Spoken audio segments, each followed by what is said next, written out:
نحمده ونستعينه ونستغفره ونؤمن به ونتوكل عليه ونعوذ بالله من شرور أنفسنا ومن سيئات أعمالنا من يهده الله فلا مضل له ومن يضلله فلا هادي له ونشهد أن لا إله إلا الله وحده لا شريك له ونشهد أن سيدنا ومولانا محمدا عبده ورسوله أما بعد أعوذ بالله من الشيطان الرجيم بسم الله الرحمن الرحيم ويل للمطففين الذين إذا اكتالوا على الناس يستوفون وإذا كالوهم أو وزنوهم يخسرون ألا يظن أولئك أنهم مبعوثون ليوم عظيم يوم يقوم الناس لرب العالمين صدق الله العظيم. میرے محترم بزرگوں اور دوستوں، مجھے دیر ہو گئی پہنچنے میں معذرت چاہتا ہوں. آپ حضرات اپنی شکل و صورت سے، اپنی وضاحت سے، اپنے لباس سے نظر آ رہے ہیں کہ آپ اس ملک کے رہنے والے نہیں ہیں. دنیا کے ملکوں سے آئے ہوئے لوگ ہیں جو اللہ کی کیا مشیت ہے آپ لوگوں کو یہاں بھیجنے کی، یہ تو خدا ہی جانتا ہے. لیکن بظاہر لوگ یہاں آئے ہیں اپنے ملکوں کے حالات میں پھنسے ہوئے ہو کر روٹی روزی کمانے کے لیے دنیا یہاں آئی ہے. یہ ایک ایسی حقیقت ہے کہ جس میں کوئی شک نہیں ہے. آدمی اس جگہ کو جہاں پیدا ہوا ہے، جہاں اس کے ماں باپ رہتے ہیں، بہن بھائی رہتے ہیں، عزیز رشتے دار رہتے ہیں، جہاں اس کی مادری زبان بولی جاتی ہے، ان تمام جگہوں کو چھوڑ کر ایک ایسے ملک میں جہاں کوئی اس کا جاننے والا نہیں ہے، رشتے دار نہیں ہے، وہاں آیا ہے. کس لیے آیا ہے؟ اپنے لیے زندگی گزارنے کے لیے، راستے تلاش کرنے کے لیے آیا ہے. ٹھیک ہے، آپ حضرات کا یہاں رہنا اللہ اس میں خیر مضمر فرمائے اور آپ چین و سکون، عزت و آبرو اور دین و ایمان کے ساتھ یہاں رہیں. آپ کی نسلوں کا دین و ایمان محفوظ رہے.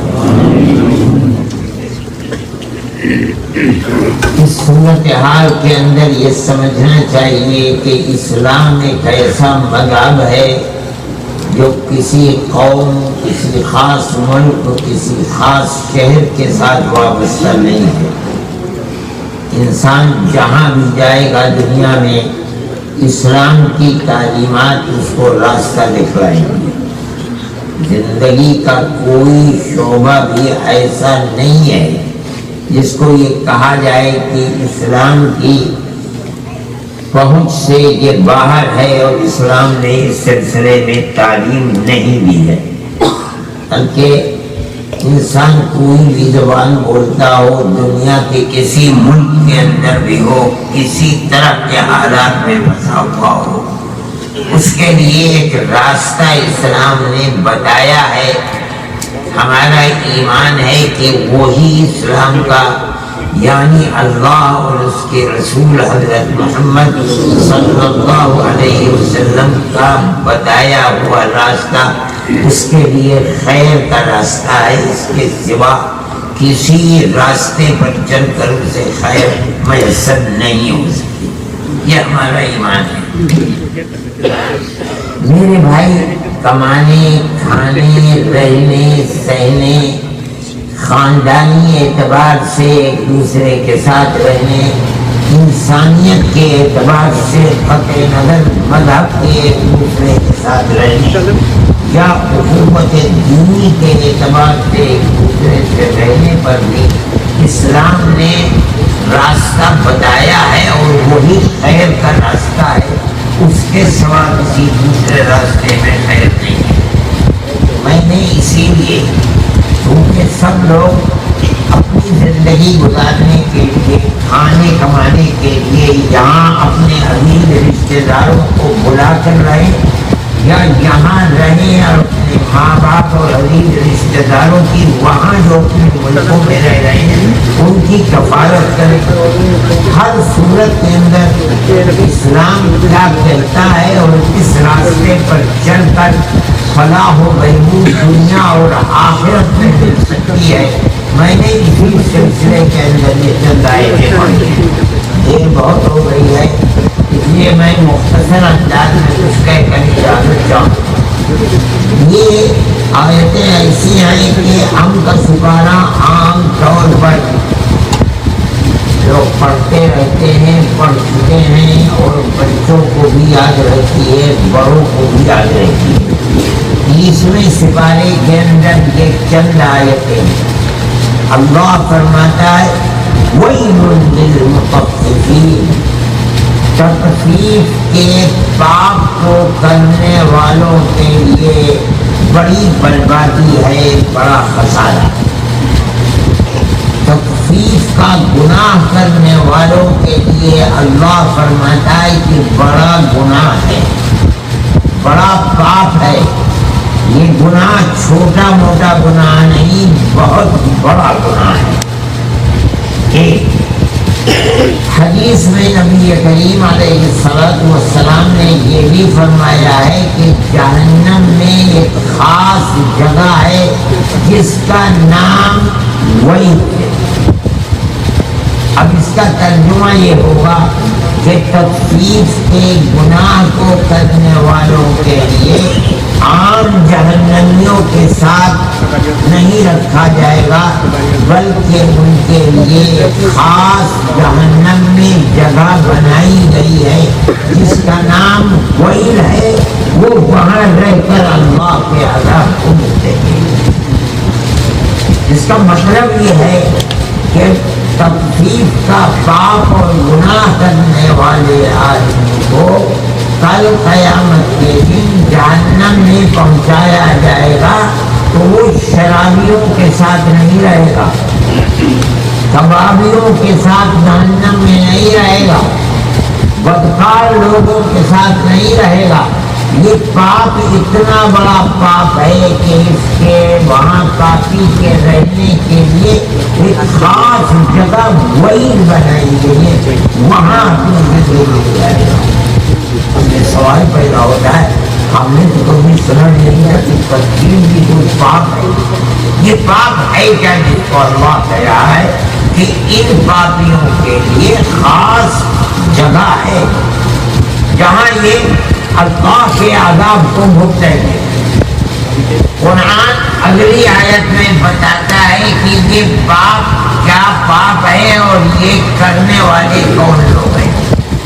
قرآن کہتا ہے یہ وہ لوگ ہیں الذین اذا اکتالوا علی الناس یستوفون وَإِذَا كَالُوهُمْ أَوْ وَزَنُوهُمْ يُخْسِرُونَ۔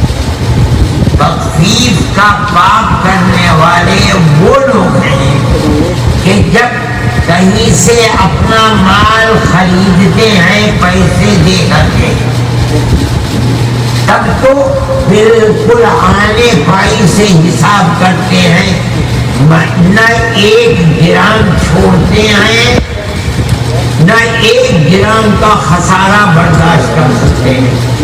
مکمل جتنے پیسے دے رہے ہیں ناپ توڑ کر کے بالکل اتنا ہی لے لیتے ہیں، بالکل حساب صاف۔ لیکن وَإِذَا كَالُوهُمْ أَوْ وَزَنُوهُمْ يُخْسِرُونَ، لیکن جب اس مال کو لے کر اپنی دکان میں آتے ہیں اور یہاں دوسرے کو بیچتے ہیں تو ہر بیچنے کے اندر تھوڑا بہت گرام 2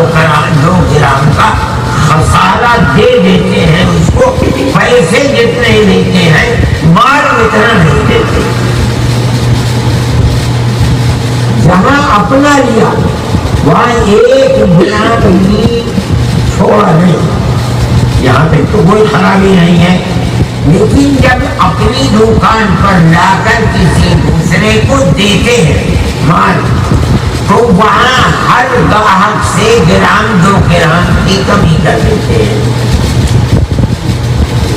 یہ گناہ اتنا بڑا گناہ ہے کہ اس گناہ کا کرنے والا کل قیامت کے دن جہنم میں ایک خاص جگہ اللہ نے اس کے لیے بنائی ہے، جس کا نام ہے ویل، وہاں رکھا جائے گا اور وہاں اس کو عذاب دیا جائے گا۔ چیز کیا ہے؟ گناہ 2 طرح کے، ایک گناہ وہ ہیں جو جن کا تعلق براہ راست اللہ سے ہے، درمیان میں کسی کا کوئی اس سے تعلق نہیں ہے۔ اللہ نے کہا شراب مت پیو، آدمی شراب پیتا ہے۔ اللہ نے فرمایا کہ جوا مت کھیلو، آدمی جوا کھیلتا ہے۔ جن گناہوں کے اندر آدمی کا کوئی واسطہ نہیں ہے، عورت کو کہا کہ پردہ کرو، عورت پردہ نہیں کرتی، یہ وہ گناہ ہے جن کو شریعت میں کہا جاتا ہے حقوق اللہ۔ ایک تو یہ گناہ ہے، ایک گناہ یہ ہے کہ آدمی آدمی کا حق لے لے، آدمی آدمی کے اوپر ظلم کرے، جس کو کہا جاتا ہے حقوق العباد۔ حدیث میں نبی کریم علیہ السلام فرماتے ہیں کہ حقوق العباد کو اللہ معاف نہیں کرے گا، اللہ حقوق اللہ کو معاف کرے گا۔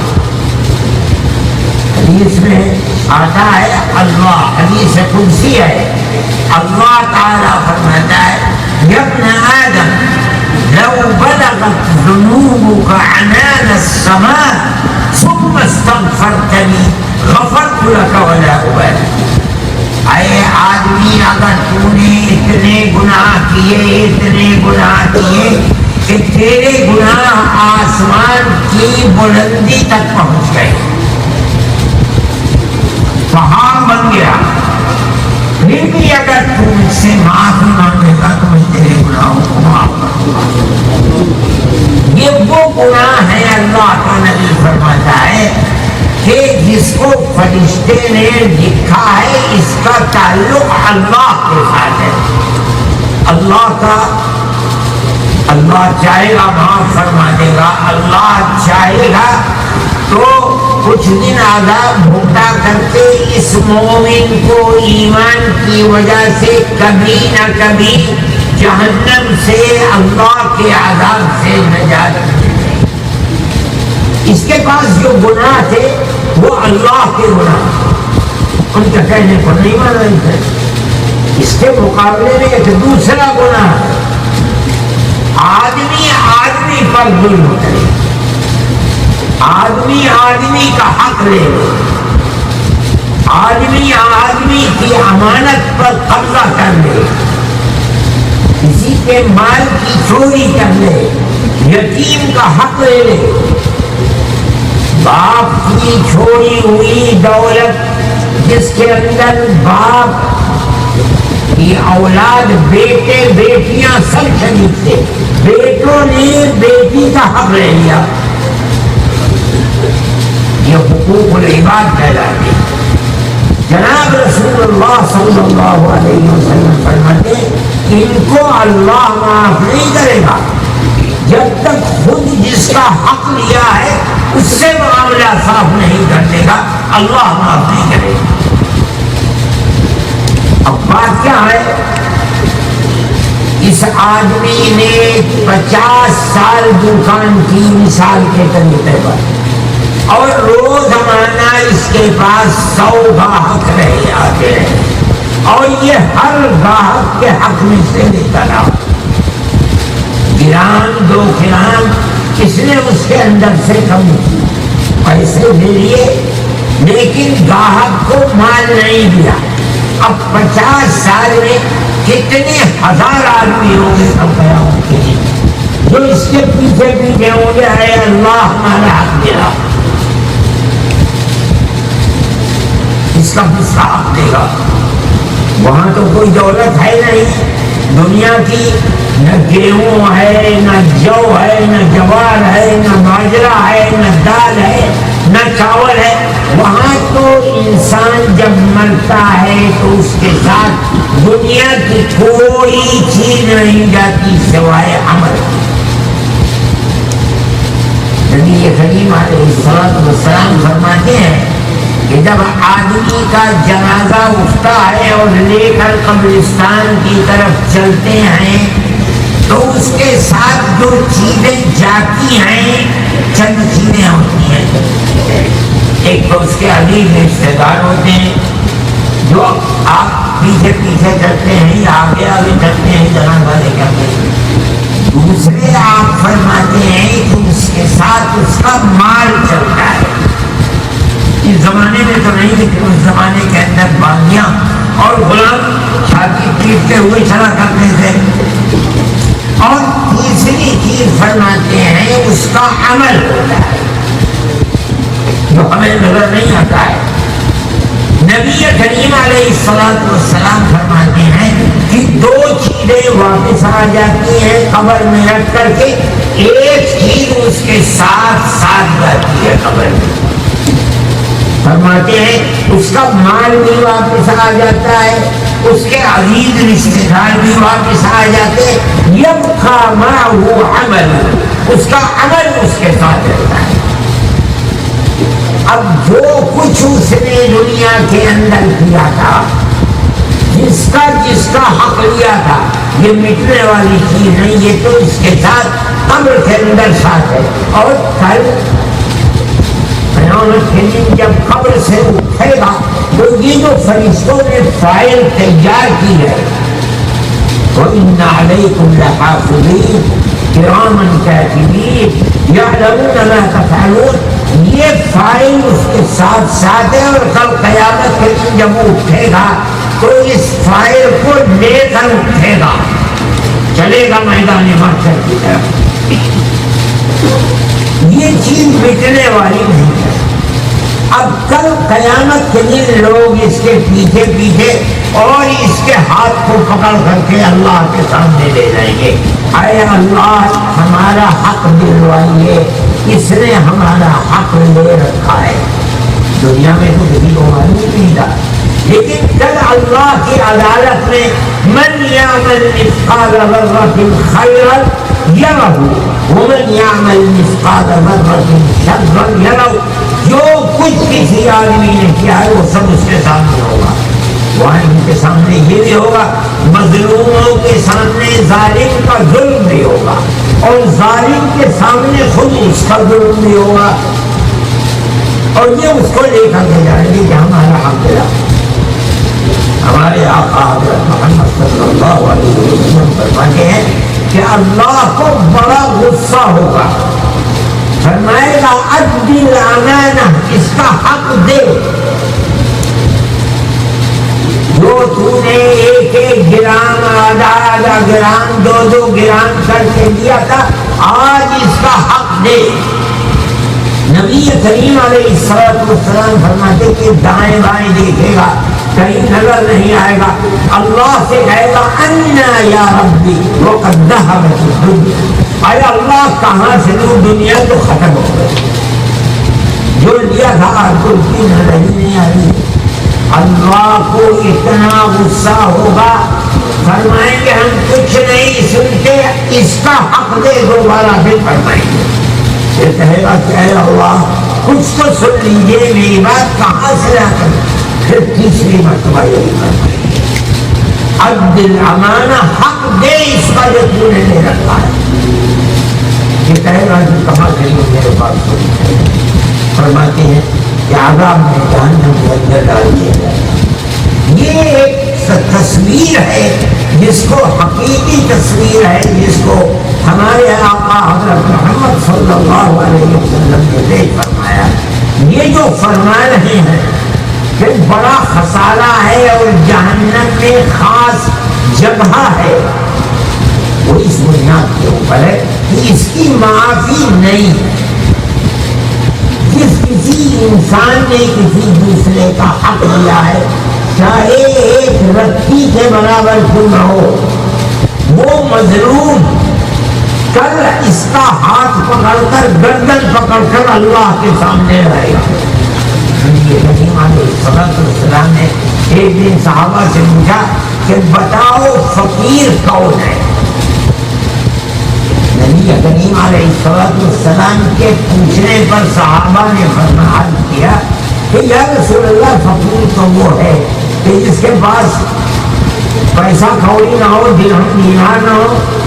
فرمایا میری امت کے اندر خاص طور پر واقعتاً اور حقیقی فقیر وہ ہے جو قیامت کے دن نمازیں بھی لے کر کے آیا, روزے بھی لے کر کے آیا, حج بھی لے کر کے آیا, صدقات بھی لے کر کے آیا, یہ تمام اچھے کام دے کر کے آیا, لیکن دنیا میں اس کا حق لیا تھا, اس کو قتل کیا تھا, اس کو مارا تھا, اس کو ذلیل کیا تھا.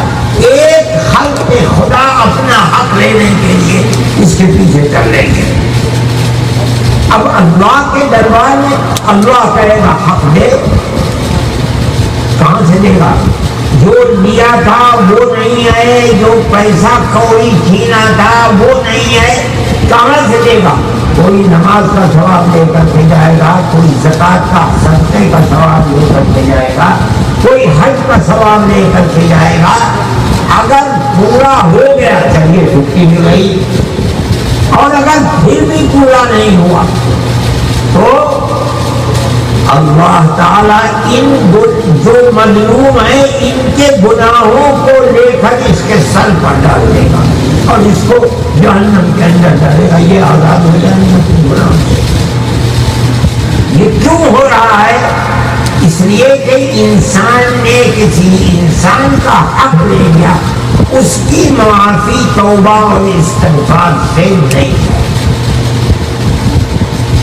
بھائی یہ ایک حقیقت ہے جس کو اللہ کے نبی حضرت محمد صلی اللہ علیہ وسلم حدیث میں اور اللہ تعالیٰ قرآن کے اندر بیان فرما رہے ہیں. دیکھیے قرآن ایک بڑی مختصر سی کتاب ہے, تفصیلات اس کے اندر مسائل کی عام طور پر نہیں ہے. اگر ہیں تفصیلات تو معاملات کی ہیں, یعنی مال جن کا حق ہے ان کو لینے دینے کی ہے. نبی کریم علیہ السلام کے اوپر قرآن اترا اور تفصیلات کے اندر کہا جا سکتا ہے کہ آدمی کے مرنے کے بعد اس کا وارث کون کون ہوگا. قرآن نے اس کی تفصیل بیان کی ہے. قرآن ایک مختصر سی کتاب ہے, عام حالات کے اندر تفصیلات اس کی نبی کریم علیہ السلام بتاتے ہیں. مثلا نماز ہے, نماز کس طرح پڑھی جاتی ہے, کس طرح رکوع کیا جائے گا, کس طرح سجدے کیے جائیں گے, کس نماز کے اندر کتنی رکعتیں ہیں, کس نماز میں کتنی رکعتیں ہیں, کس نماز میں یہ تفصیلات قرآن کے اندر نہیں ہے. یہ قرآن کا ایک مختصر سا حکم ہے, نماز پڑھو. اس نماز کا وقت کیا ہے, اس نماز کے اجزاء کیا کیا ہیں, کس طرح قیام کیا جائے گا, کس طرح رکوع کیا جائے گا, یہ تفصیلات پر ان تفصیلات کو جناب رسول اللہ صلی اللہ علیہ وسلم کو دیا گیا بطریق وحی. اللہ نے جبریل امین کو بھیجا. نماز کون سی, کتنی رکعت ہے, کس وقت ہوگی, آپ کو تفصیلات بتا. آپ نے صحابہ کو کر کے نکلا دیا اور اپنی زبان مبارک سے حکم دے دیا. حقیقت یہ ہے کہ تکلیف اپنا حق پورا لے لینا اور دوسرے کے حق میں کمی کر لینا قرآن نے ہمیں سمجھانے کے لیے خرید و فروخت کی مثال دے دی. اپنا حق پورا خرید لیا، جتنے پیسے دیے تھے ایک پیسے کی بھی چھوٹ نہیں دی، کوئی حرج نہیں ہے. لیکن جب دوسرے کا حق دینے کا نمبر آیا تو اس کے اندر دوسرے کے حق کو مار لیا، چھین لیا. ایک مثال دی ہے خرید و فروخت کی، لیکن یہ یاد رکھیے کہ تخفیف کا پاپ صرف خرید و فروخت ہی میں نہیں. جہاں آدمی ایک ہاتھ سے اپنا حق لیتا ہے اور جہاں دوسرے ہاتھ سے دوسرے کا حق دیتا ہے، اگر اس کے اندر اپنا حق پورا لے کر دوسرے کے حق میں کٹوتی کرتا ہے، وہ تخفیف ہے. مان لیجیے اولاد نے اپنا حق اپنے ماں باپ سے پورا لے لیا، 9 مہینے ماں کے پیٹ میں رہا اور 2-2.5 سال تک ماں کی چھاتی سے دودھ پیا، باپ کے پیسے پر پڑھ لکھ کر کے جوان ہو گیا. اب جب ماں باپ بوڑھے ہو گئے، ماں باپ کے حق کے ادا کرنے کے اندر کمی کر رہا ہے. اپنا حق پورا لے لیا، مر جاتا اگر پورا حق نہ دیتی. لیکن جب ماں بوڑھی ہو گئی اور مان لو باپ کا انتقال بھی ہو گیا اور تنہا ماں ہے، اب اس کے حق کو ادا نہیں کر رہا ہے، وَيْلٌ لِّلْمُطَفِّفِينَ. یہ تخفیف ہے. جہاں بھی مان لیجیے شوہر نے بیوی سے اپنے حق کو پورا لے لیا اور رات اور دن لیتے لیتے بوڑھا ہو گیا، جہاں بیوی کا حق ادا کرنے کی نوبت آئی وہاں اس کے اندر کمی کر دی. وہی تخفیف ہے. پڑوسی سے آدمی اپنا حق پورا لے لیتا ہے، جب پڑوسی کا حق ادا کرنے کی نوبت آتی اس میں کمی کر دیتا ہے. وہی ایک جگہ نہیں ہے. طالب علم ہے، اساتذہ سے اپنا حق پورا لے لیتا ہے، مدرسے سے اپنا حق پورا لے لیتا ہے. مدرسے اور استاذ کا حق جہاں پورا کرنے کا موقع آتا ہے اس میں کمی کر لیتا ہے. وہی نقطے کسی ایک چیز کا مسئلہ نہیں ہے. ہر آدمی کو اپنے غریبان میں منہ ڈال کر دیکھنا چاہیے وہ کر کیا رہا ہے. حقوق العباد جنہیں کہا جاتا ہے، چاہے وہ ماں باپ کا حق ہو، چاہے وہ بیوی بچوں کا حق ہو، چاہے وہ پڑوسیوں کا حق ہو، چاہے وہ ہندو ہو، چاہے مسلمان ہو، چاہے کرسچن ہو، آدمی نے اپنا حق پورا لے لیا، دوسرے کے حق میں کٹوتی کر رہا ہے. حکم یہ کیا ہے وَيْلٌ لِّلْمُطَفِّفِينَ. تخفیف کے اندر یہ تمام چیزیں شامل ہیں. اور بنیاد کیا ہے؟ اتنا بڑا گناہ کیا ہے یہ گناہ؟ اس سے کہ حقوق العباد کی معافی اللہ نہیں فرمایا. ایک پیسہ بھی اگر کسی کا لیا ہے یا ایک بارش کے برابر کسی کا حق چھین لیا ہے تب قیامت کے دن اللہ معاف نہیں فرمائے گا. جس کا حق لیا ہے وہی معاف کر دے، آزاد ہے. اس لیے جس طرح اللہ کا گناہ کر کے معافی کا طریقہ استغفار ہے، اللہ نے فرمایا ہے معافی مانگ اگر تیرے گناہ سمندر کے جھاگ کے برابر اللہ معاف فرما دے گا. لیکن انہیں کو معاف کرے گا جو اللہ کا حق ہے. آدمی نے آدمی کا حق لے لیا اور اللہ سے کہتا ہے کہ معاف کر دے، اللہ معاف نہیں کرے.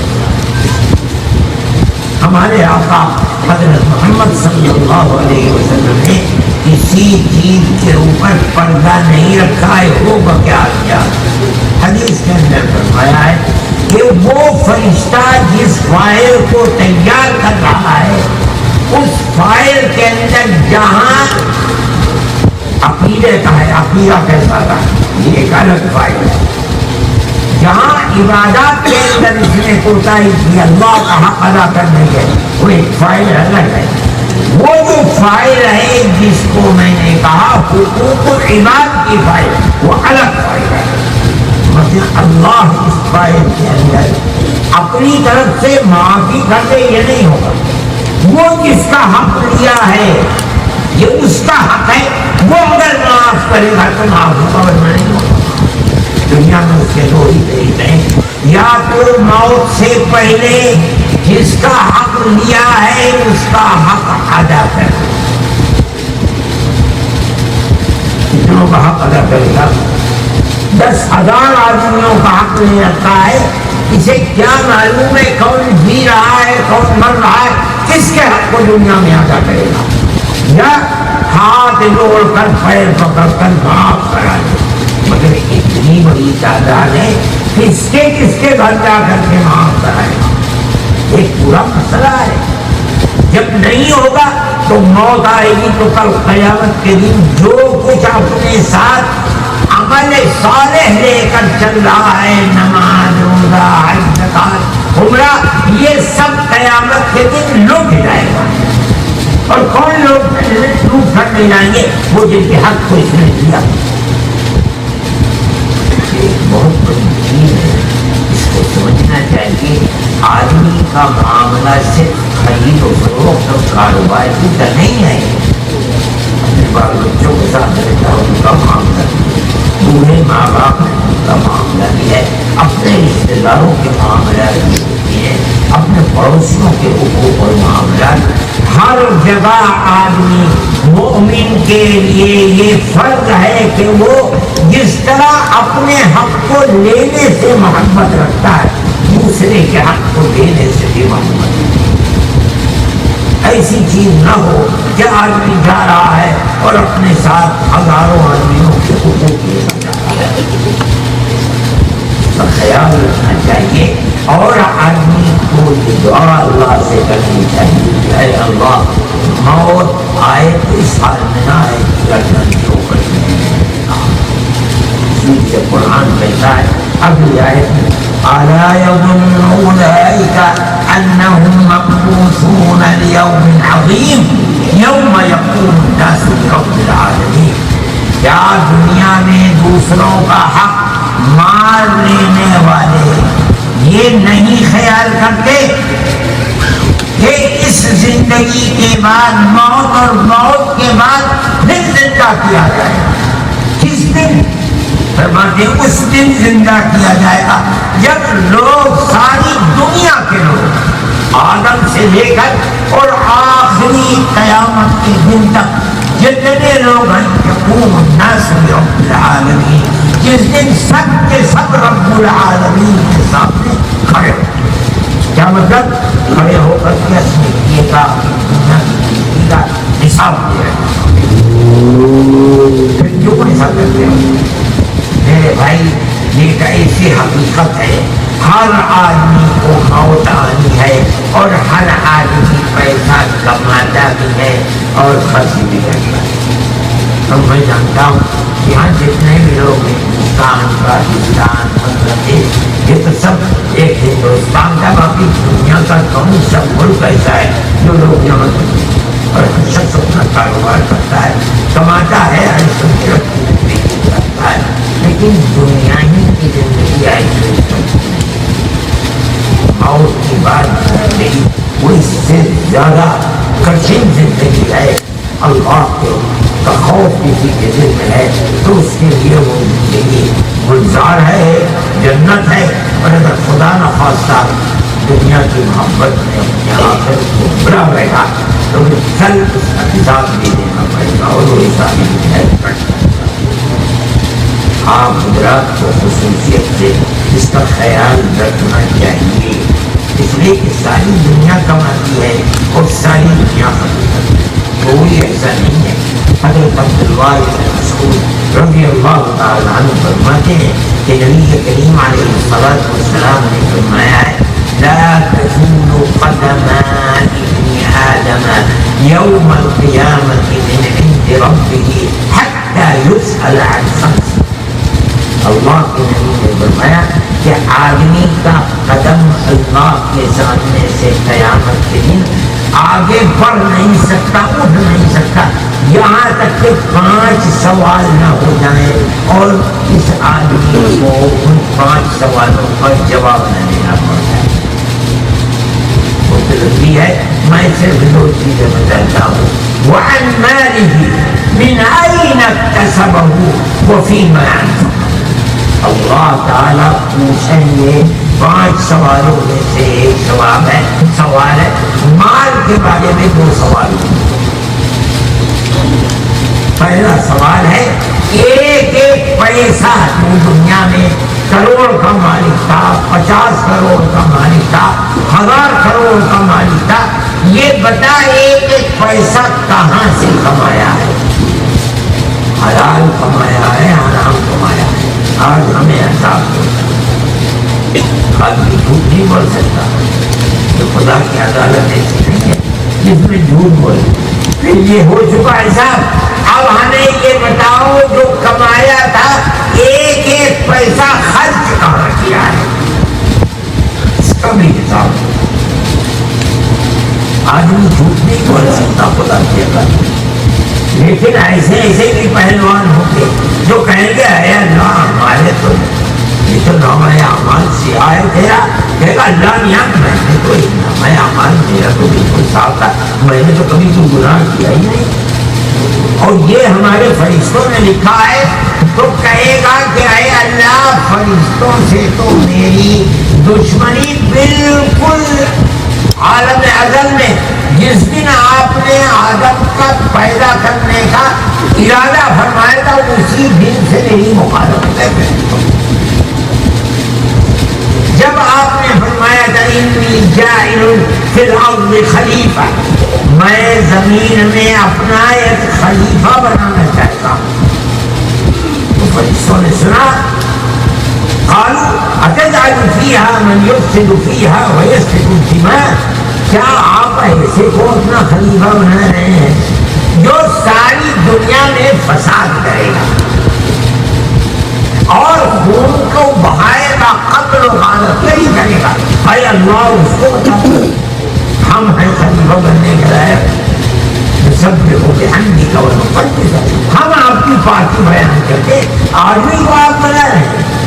یہ کہے گا دیکھو کیسا پہلوان پڑھا لکھا سمجھدار ہے کہ اے اللہ ہماری اور فرشتوں کی مخالفت ان سے ہوئی تھی جس دن آپ نے ہمیں اپنا خلیفہ بنانے کا ارادہ ظاہر کیا تھا. آپ اسی کی تیار کی ہوئی فائل کو ہمارے خلاف پیش فرما رہے ہیں. آپ کی عدالت کا تو بڑا دنیا کے اندر ہوتا، یہ کیسی عدالت ہے؟ تو اب قرآن کہتا ہے الیوم نختم علی افواہہم، بڑا چبڑ بول رہا ہے، آج ہم اس کے منہ پر تھوڑی دیر کے لیے مہر لگا دیں گے.